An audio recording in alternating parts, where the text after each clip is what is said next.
have something special for you. I hope that the cover photo captured your attention and brought you on in to take a look at this.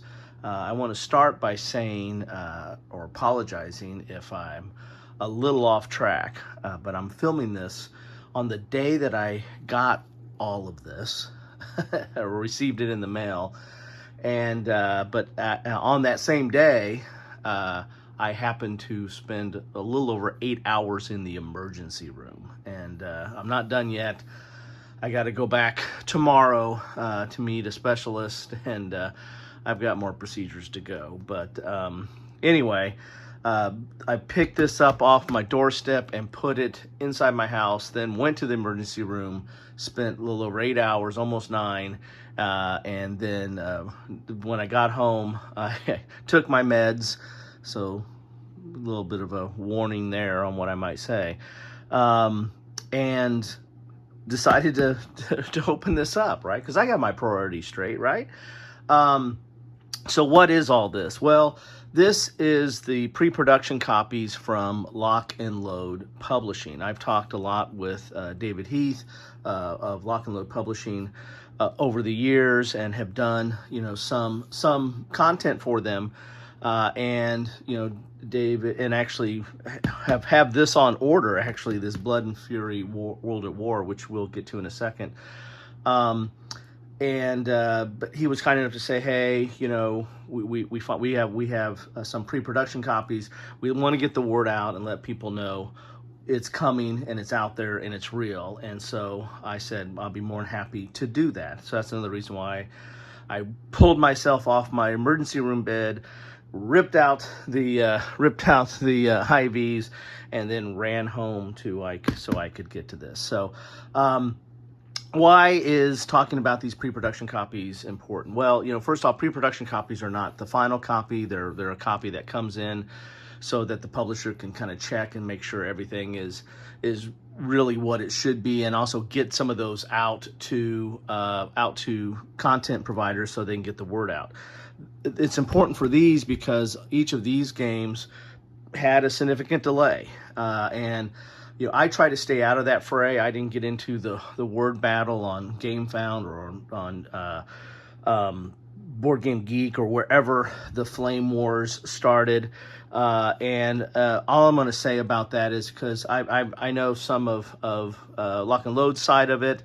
Not complete story, but I know some of it, and I can understand as a backer of Blood and Fury,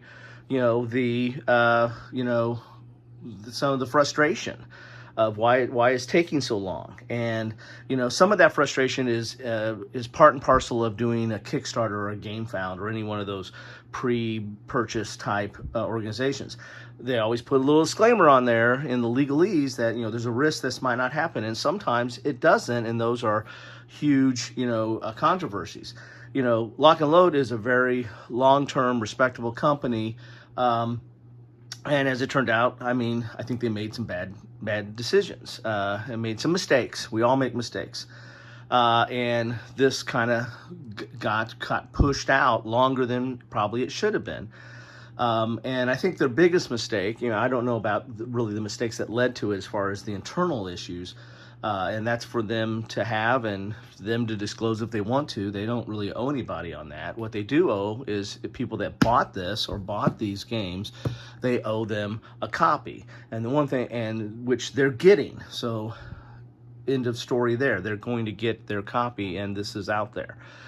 However, I will say for the people that back these, I don't think and I told this to David, I said, I don't think the communication was up to par initially out of the box. I think that they were slow on their communication. I think that led to people filling in the holes and led to some conspiracies. And I've told him this too. Our nation loves a good conspiracy, and it's a sickness that we have. And don't get me pontificating or ranting on that, especially since I'm on meds right now. But people will, instead of, when there's a choice between competence and conspiracy, people always choose conspiracy. I always choose competence. There's usually a reason for why stuff didn't happen the way it should have happened, and a lot of times it's competency. But people love a good conspiracy, and this turned an ugly side. I think there was some really bad comments, and I think there was some bad behavior by some of the backers that actually, threats or, getting into people's personal lives, and there's no room for that. That's just, there's no room for any of that.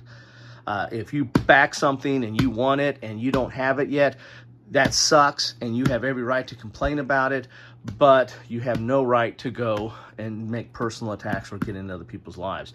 It's a freaking game, all right?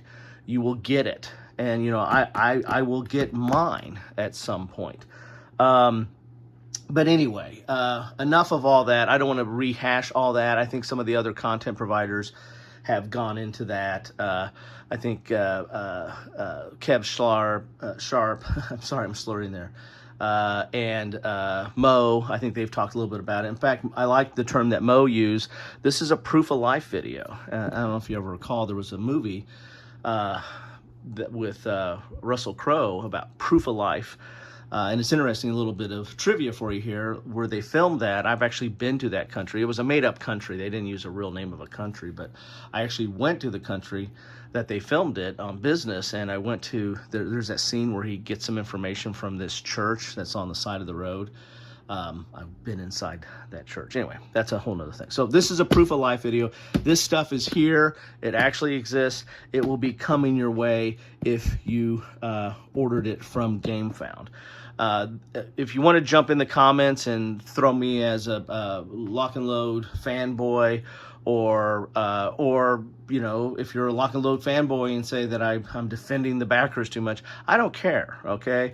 Say whatever you want to say on this. I've got my opinion. I'm entitled to my opinion, and I see both sides of it on this. I can see where lock and load, did their best and ran into some mistakes, and I think their biggest mistake was not getting the communication regiment out quick enough and clear enough, and then so they were always playing catch up. And as far as the backers, I think the backers have every right to be frustrated. If you still don't have this in your hand, which you don't, because I think it's shipping right now, you're frustrated, but you're going to get it. And so that's, at the end of the day, that's what you're getting, what you paid for.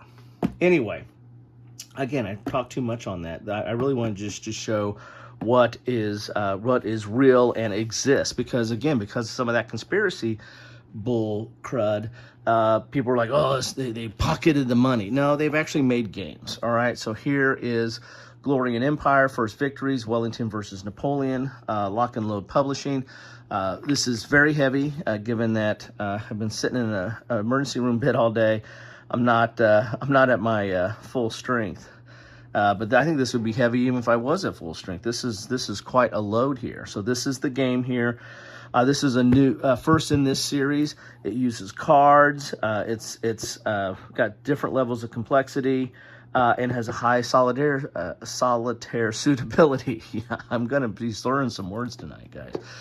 So that is here, and I'll do a proper unboxing over the next week or so. I'm going to be at the doctor most of the day tomorrow. Then I got to get another procedure or two, and then I'll be, so I'm going to get videos of this out, but I feel obligated to get this video out now.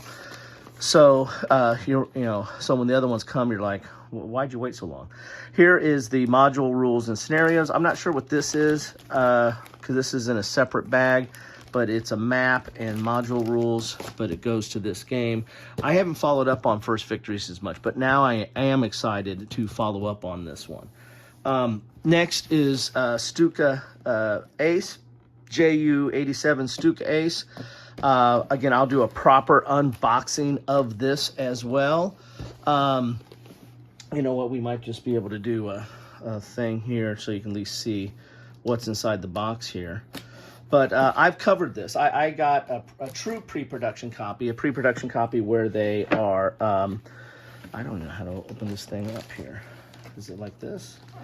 Where they are a true pre-production copy where they're looking at it to see if there's any typos or errors or anything like that. And actually, that might have been part of some of the slowdown on this. Again, that's internal business stuff, and just because you paid money for this doesn't mean you're entitled to know everything how they run their business. But stuff happens. I've been in the corporate world for golly, it's been almost 30 years now. I've been in the corporate world, so I know how things can happen in a business. So here's the stuff that's going to come with this. You get the box, you get the game box, and I'll do a proper unboxing of this. And a game mat. That's awesome. That is really awesome there. Now, again, I did some coverage of this, of a true pre-production copy way back. I think it was like at least a year ago, if not a little bit longer. Again, adds to the frustration, right? So I'll put a link to that in my video, in the description of this video. I did an unboxing or an overview because it was a pre-production copy, but I also did some playthrough of this too. Interesting concept. It's a card-based solitaire game of playing Stuka Ace. Really different and something new. I mean, both these are cutting edge. The Glory and Empire and Stuka Ace are new things that Lock and Load's getting into. So if you are a Lock and Load fan, whoa, tearing off the roof, then these should be, you should be excited by this, because this is, there's not just the same old, same old. I mean, they have Lock and Load Tactical. There's a lot of fans of that, and I've covered some of that recently. I did some Heroes of the Nam, but there's also this World at War series, which, is really the heart, I think, of a lot of the complaints and frustration over the delay. I'm going to cut myself, aren't I? You're going to watch me have to go to the emergency room again while I'm on camera here. So that was a lot of the big frustrations when this came out, because all three of these were kind of coming out at the same time.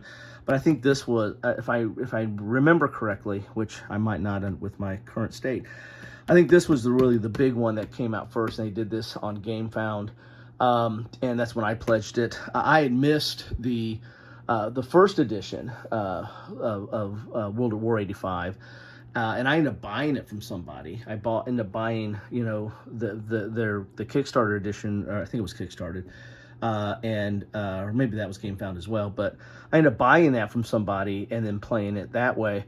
And so I said, I vowed that I wasn't going to miss it this time. So I was one of the early subscribers or early supporters of this. And again, I'm waiting for you on this. But anyway, so here's Blood and Fury. This is World War 85. This is the next in the series, and this is a very heavy and thick box. And again, I'll do a proper unboxing of this. But you've got, oh my God, this is so, it fills up this white box here, which is something new too. Some of the stuff they've sent me in the past, again, since it was pre-production copies, it was already opened, and they had done videos and stuff on it, and I just was getting it secondhand, but still enjoying it and playing it. But this is Blood and Fury, World at War 85, Volume 2. This picks up where the other one left off. I think this brings in British forces. But it also has some upgrades. They changed some of the administrative counters. They rounded them so it's easier to see where they're at. They've added, a ton of new scenarios. They added Spiral Bound as a standard feature for the rules and the scenarios. So I mean, there's a lot to like about this, and it's fully compatible with the previous version. I think it's like Storm and Steel, I believe it is. It's on my shelf over there, but my shelf is getting, really. I'll do a real quick look over there. There's my shelf over there, right over there. Anyway, if you're into hypothetical World War III during 1985, with those order of battles and mainly fighting over Europe, then this is the series for you. And there's more to come in this series. I told David, I said, I hope that this snag, this delay and loss of some interest in World War 85, I hope that doesn't derail the series, because the series is based on the original World at War series from Lock and Load that was started by Mark Walker. But it went into other other countries. There was an America version that was talking about being invaded from Latin America and others, and so it had all those different forces. the series can really go worldwide and take World War III in 1985, hypothetically worldwide, and make it really a world war, right? So I hope that this delay or this snag or whatever you want to call it doesn't derail that, because there's more to come and there's a lot more that they can explore in this series, and with the new counter mix, the new rules. The rules at its core follow the old rules, but they've done a lot of improvements and a lot of upgrades and a lot of tweaks to them. But anyway, so there you have it. So that's Blood and Fury. So there's proof of life. It does exist, and you will be getting it. And this is Operation Red Gauntlet. This is the expansion that you can pick up with it as well, which I bought that as well. Has a ton of maps in there. I mean, this is just map heaven, and a spiral bound module book there. So anyway, so that is that's my proof of life video. This shows you that these truly do exist, and they're coming your way if you back them. And just want to let you know that I feel you. I understand that if you're a frustrated backer, I understand that frustration. I understand that if you were worried that you might not ever see these, that's all fair. But these are coming your way. Now, if you don't get them after they get shipped, well, then, that's something that you're just going to have to, I mean, that's legit, right? But you should be getting this. If you ordered these, or any one of these three, or all these three, you will be getting these. And I will do individual unbaggings of these, or unboxings, and like an overview of those as soon as I get the time from my busy medical schedule. It's usually my busy work schedule. But I'll get that out to you, and then I'll try to get some gameplay. But I'm betting that by the time I actually get these to one or all the three of these to the table and get some film on it, you'll probably have these in your hand. Let's see what comes first. Take care, all. Short follow-up on this one. While I was lying in the emergency room and texting, and actually was doing some work, so good quality stuff while you're on meds, right? David Heath texted me and wanted to know that I got these things, and when he found out I was in the emergency room, he was asking how I was. And in order to distract me from what was going on, he sent me the rule book for this. And I think for maybe 85 as well. He sent me a few of the rule books because he said, hey, if you're just laying in bed, why not read a rule book? That's how dedicated I am. That's the kind of company Lock and Load is. Take care, all.